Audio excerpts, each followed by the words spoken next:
channel. நம்ம இந்த வீடியோல எதை பத்தி பார்க்க போறோம்னா டெய்லி நம்ம லைஃப்ல அதிகமா யூஸ் பண்ற சென்டென்ஸ வந்து மேக் பண்ணி பேசுறது எப்படின்னா நம்ம இந்த வீடியோல பார்க்க போறோம். ஓகே फ्रेंड्स, வீடியோக்குள்ள போறதுக்கு முன்னாடி நம்ம சேனலை ஃபர்ஸ்ட் டைம் பாக்குறீங்கன்னா சப்ஸ்கிரைப் பண்ணுங்க. இந்த வீடியோ உங்களுக்கு பிடிச்சிருந்தா லைக் பண்ணுங்க. ஓகே, வீடியோக்குள்ள போகலாம். ஓகே, இதுல ஃபர்ஸ்ட் ஒன் பாருங்க. அவள் வந்திருந்தால் நான் அவளிடம் பேசியிருப்பேன். ஓகே, இதுல வந்து என்னது ரெண்டு நிகழ்வு நடக்குது. அவள் வந்திருந்தால், ஓகே, அடுத்து என்ன, நான் அவளிடம் பேசியிருப்பேன். இப்படி ரெண்டு நிகழ்வு நடக்குது. ஓகே, இது வந்து என்னது பாஸ்ட் பத்தி பேசுறோம். ஓகே, பாஸ்ட்ல நடந்தது. அப்போ அவள் வந்திருந்தால் அப்படின்னா இது என்னது டென்ஸ் பாருங்க. வந்திருந்தால் இது அவள் வந்தால். வந்தால் அப்படின்னா அது என்னது பாஸ்ட். ஓகே, இல்ல வந்தால் அப்படின்னு சொல்லும் போது அது என்னது பாஸ்ட். அது என்னன்னா வெர்போடே முடியுது. ஓகே, வெர்போடே முடியுது அப்படின்னா அது பாஸ்ட். ஓகே, ஆனா வந்து இருந்தால் அப்படின்னு சொல்லும் போது அது பாஸ்ட் பெர்ஃபெக்ட் டென்ஸ். ஓகே, வந்தால் அப்படின்னா அது பாஸ்ட், வந்து இருந்தால் அப்படின்னா அது பாஸ்ட் பெர்ஃபெக்ட் டென்ஸ். வந்து இருக்கிறாள் அப்படின்னு சொல்லும்போது அவ வந்திருக்கா, வந்து இருக்கிறாள் அப்படின்னு சொல்லும்போது அது பிரசன்ட் பெர்ஃபெக்ட் டென்ஸ். ஓகே, அப்போ அந்த பாஸ்டுக்கும் பாஸ்ட் பெர்ஃபெக்ட் டென்ஸுக்கும் டிஃபரன்ஸ் தெரியுதுல. வந்தால் அப்படின்னா அது பாஸ்ட், வந்திருந்தால் அப்படின்னா அது பாஸ்ட் பெர்ஃபெக்ட் டென்ஸ். ஓகே, அடுத்து பாருங்க அவள் வந்திருந்தால். ஓகே, இத மட்டும் ஃபர்ஸ்ட் எடுப்போம். அல்ல பாருங்க வந்திருந்தால். ஓகே, அவள் வந்திருந்தால் அந்த இதுக்கு நம்ம என்னன்னா இஃப். அவள் வந்திருந்தால் அப்படின்னா இஃப். இந்த இஃப் வந்து எந்த நிகழ்வு கூட நடக்குதோ அந்த நிகழ்வுல நம்ம எழுதும் போது அது ஃபர்ஸ்ட் எழுதணும். ஓகே, புரியுதா? இப்போ அவள் வந்திருந்தால் இந்த நிகழ்வு கூட தான் அந்த இஃப் வந்திருந்தால். அப்போ அந்த நிகழ்வு நம்ம எழுதும் போது இந்த இஃப் வந்து ஃபர்ஸ்டே எழுதிடணும். ஓகே, அந்த நிகழ்வு எழுதுறதுக்கு முன்னாடி இஃப்னு ஃபர்ஸ்டே எழுதிடணும். இஃப் அடுத்து என்ன, அடுத்துதான் சப்ஜெக்ட் அவள். அவள் என்னது she. அடுத்து என்ன verb வந்திருந்தால். இப்ப பாருங்க past perfect tenseக்கு என்ன வரணும், சப்ஜெக்ட். அடுத்து என்ன வரணும், had வரும். ஓகே, past perfect tenseக்கு என்ன யூஸ் பண்ணுவோம், had. இது present perfect tenseக்கு என்ன யூஸ் பண்ணுவோம்னா have இல்லனா has யூஸ் பண்ணுவோம்.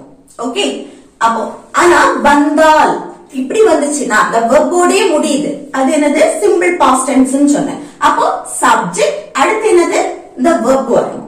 ஓகே, இந்த verb நம்ம அப்படியே எழுதிரோம். ஆனா past perfect tenseக்கு இடையில ஒரு verb வரும், auxiliary verb. அது என்னது had. ஓகே, இந்த had auxiliary verb வரும். அப்போ if she had அடுத்துதான் என்னது main verb வரணும். main verb இதுல எது வந்திருந்தால். ஓகே, வரக்கூடிய செயல். வரதுக்கு இங்கிலீஷ்ல என்னது come. கம்மோட பாஸ்ட் என்னது came. பாஸ்ட் பார்ட்டிசிபிள் திரும்ப come தான். ஓகே, இந்த verb வந்து V3 ஃபார்ம்ல தான் இருக்கும். ஓகே, பாஸ்ட் பெர்ஃபெக்ட் டென்ஸ்க்கு verb வந்து என்னது V3 ஃபார்ம்ல தான் இருக்கும். அந்த பெர்ஃபெக்ட் டென்ஸ்க்கு verb வந்து V3 ஃபார்ம்ல தான் இருக்கும். அத மட்டும் ஞாபகம் வச்சுக்கோங்க. ஓகே, அப்போ if she had come அவள் வந்திருந்தால் அடுத்து என்ன, நான் அவளிடம் பேசியிருப்பேன். நான் அவளிடம் பேசியிருப்பேன். ஆனா பேசியிருப்பேன் இது வந்து என்ன பாருங்க, நம்ம வந்து ரீசன்ல தான் பார்த்திருக்கோம். அந்த பேன், பால், பார்கள், பான் இதுல எல்லாம் முடியுது அப்படின்னா அங்க என்ன யூஸ் பண்ணுவோம், would have. ஓகே, இந்த பேன், பால், பார்கள், பான் இதுல முடியுதுன்னா என்னது would have யூஸ் பண்ணுவோம். ஓகே, இப்ப பாருங்க நான் அவளிடம் பேசியிருப்பேன். would have எதுக்கு யூஸ் பண்ணுவோம், ஒரு செயல் வந்து பாஸ்ட்ல நடக்கல ஆனா நடந்திருக்கணும், ஏதோ ஒரு சூழ்நிலை காரணமா நடக்கல. இப்ப பாருங்க அவ வந்திருந்தா நான் அவளிடம் பேசியிருப்பேன். ஆனா என்ன, அவ வரல, அந்த செயல் வந்து நடக்கல. ஓகே, அப்போ ஏதோ ஒரு சூழ்நிலை காரணமா அந்த செயல் வந்து நடக்கல. இல்லைன்னா அவ வந்திருந்தா நான் அவளிடம் பேசியிருப்பேன். ஓகே, அப்போ நல்லா ஞாபகம் வச்சுக்கோங்க. அந்த பேன், பால், பார்கள் இதுல முடியுதுன்னா would have யூஸ் பண்ணணும். அப்ப என்ன எழுதணும்னா ஃபர்ஸ்ட் சப்ஜெக்ட் நான், நான்னா ஐ. ஓகே, நான் அவளிடம் பேசி இருப்பேன் அப்படின்னு இருக்கு. அந்த பேன் அப்படின்னா என்னது? சப்ஜெக்டுக்கு அடுத்து இந்த would have. ஓகே, சப்ஜெக்டுக்கு அடுத்து என்னது? would have. அதுக்கு அடுத்து என்ன வரணும்? verb, மெயின் verb வரணும். இல்ல மெயின் verb எது? பேசி இருப்பேன். ஓகே, பேசக்கூடிய செயல். அப்ப பேசுறதுக்கு இங்கிலீஷ்ல talk.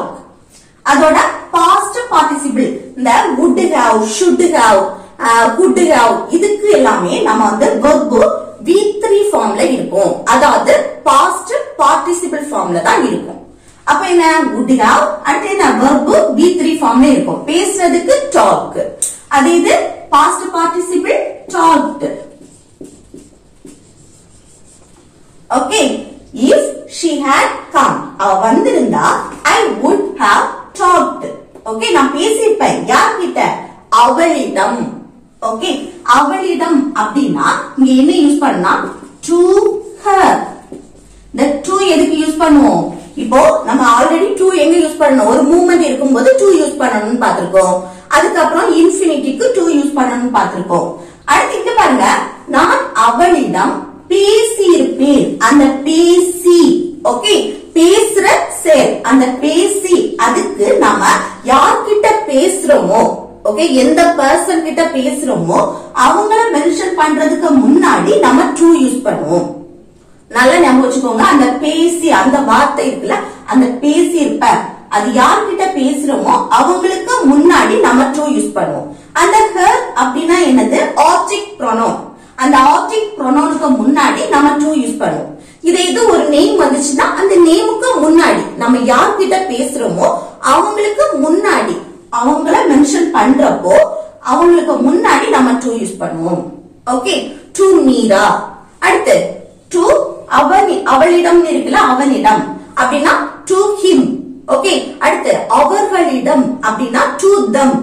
ஓகே, இப்படிதான் யூஸ் பண்ணணும். அந்த யார்கிட்ட நம்ம பேசுறோமோ அவங்களுக்கு முன்னாடி to யூஸ் பண்ணும். அப்போ அவள் வந்திருந்தா நான் அவளிடம் பேசி இருப்பேன் அப்படின்னா if she had come I would have talked to her. Okay, அடுத்து நெக்ஸ்ட் பாருங்க, அது இங்கே கொண்டு வா அப்படின்னு சொல்ற. இப்போ தூரத்துல ஒரு பொருள் இருக்குன்னா அதை இங்க கொண்டு வா அப்படின்னு நம்ம சொல்லுவோமா? அத இங்க கொண்டு வா அப்படின்னா எப்படி சொல்லலாம்? கொண்டு வா அப்படின்னாலே bring. கொண்டு வா அப்படின்னா என்னது? bring. அடுத்து என்னது? அதை. எதை கொண்டு வரணும்? அதை கொண்டு வா அப்படின்னு நம்ம சொல்றோம். அப்ப அதை அப்படின்னா it. ஓகே, அடுத்து இங்கே அப்படின்னு சொல்லும்போது here. Okay, bring it here.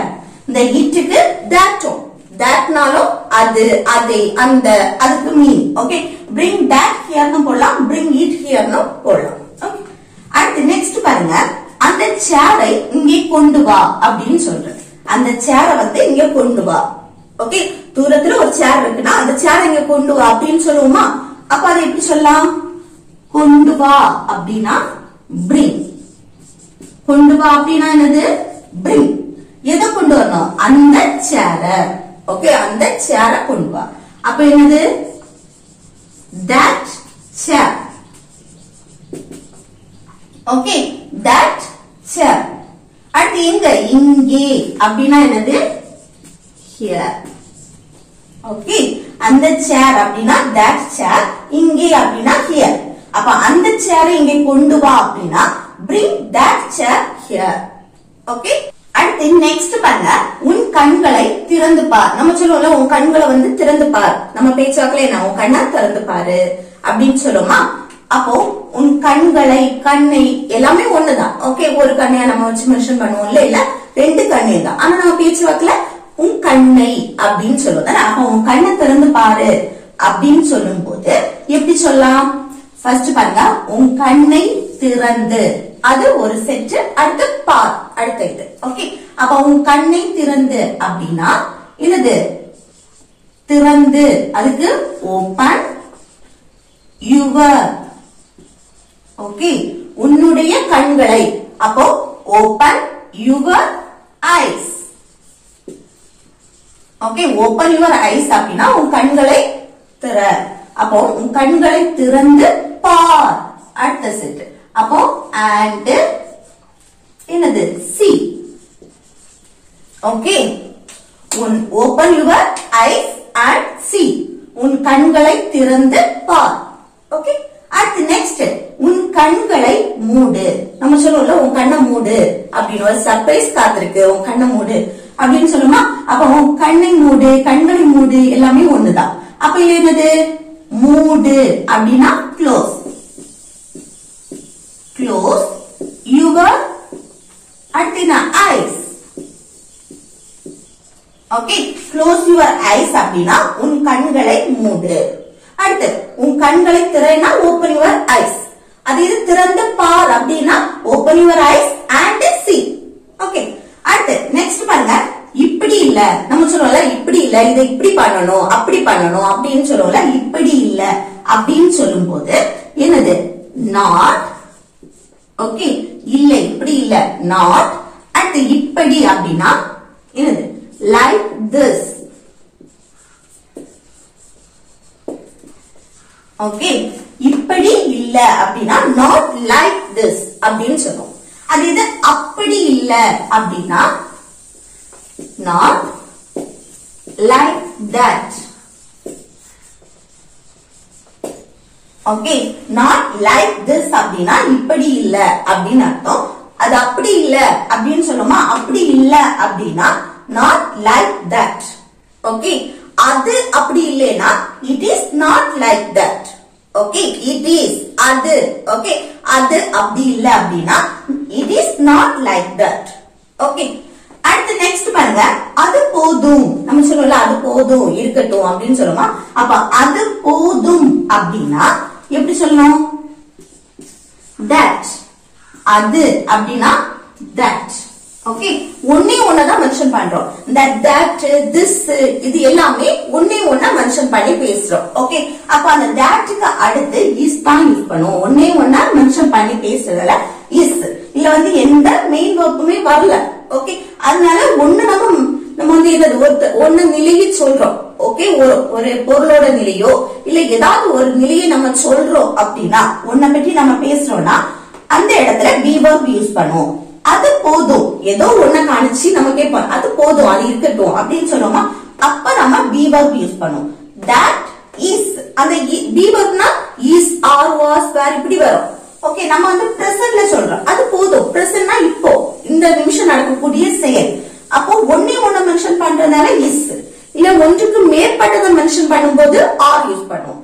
அந்த that this வந்தாலே ஒன்னே ஒன்னதான் மென்ஷன் பண்ணி பேசுறது. அப்ப அது போதும் அப்படின்னா that is போதும் அப்படின்னா enough. Okay, that is enough. அது போதும். அது இது போதும் அப்படின்னா எப்படி சொல்லலாம். இது போதும் இது எப்படி சொல்லணும்னு கமெண்ட் பாக்ஸ்ல கமெண்ட் பண்ணுங்க. ஓகே फ्रेंड्स, இந்த வீடியோ உங்களுக்கு பிடிச்சிருக்கும்னு நினைக்கிறேன். பிடிச்சிருந்தா லைக் பண்ணுங்க, ஷேர் பண்ணுங்க, கமெண்ட் பண்ணுங்க. ஓகே, நெக்ஸ்ட் வீடியோல பார்க்கலாம். Thanks for watching.